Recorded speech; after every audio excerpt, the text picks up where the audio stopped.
Howdy, y'all. It's afternoon here on the slope of Mount Adams. I am at about 9,400 feet on the south climb. If I do around, that's where we're going tomorrow morning. It's cool, but I want to turn around because this is also cool. Don't have time. Y'all don't want to hear me go on and on and on about geology, but there's so much you can learn by just looking at the landscape here. Of course, there's Mount Hood in the distance. On a perfectly clear day, you can see Mount Jefferson.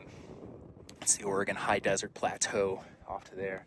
And we got our rain shadow that you can see from trees, and then eventually as you come across to the Columbia Basin, those trees filter out.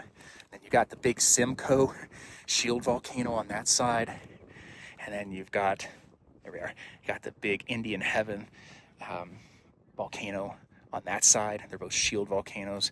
And then, of course, right here in the middle, you've got a big stratovolcano at 12,300 feet. It's pretty awesome. I wish I had time and that you all cared enough at the moment to listen to me like go on and on and on about like the structures that are here. You've got Yakima folds. You can probably see a linear line down there. There's a rift zone where the uplift from inflation from volcanism caused the crust to crack and lava coming out, very like Hawaiian style.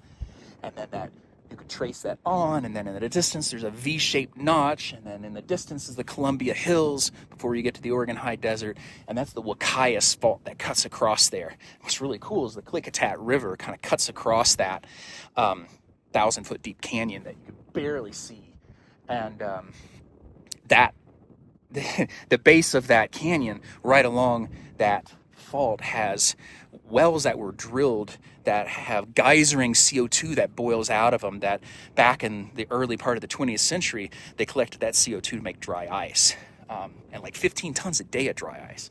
We come around this way, might be able to make out Hood River. There's the Hood River Graben, which is a big drop down part of the axis of the Cascade crest, that is mostly north-south, and then the Hood Graben kind of like connects over some hot springs over in Carson, and then off that way, which you can't see, is Mount St. Helens, and that whole area is a big seismic zone. And clearly with the Graben and the big stratovolcanoes and hot springs and stuff, there's a lot of like activity that's going on. All right, I said I'd talk really quickly. It's almost 3 minutes. I'm going to stop right there. Thanks.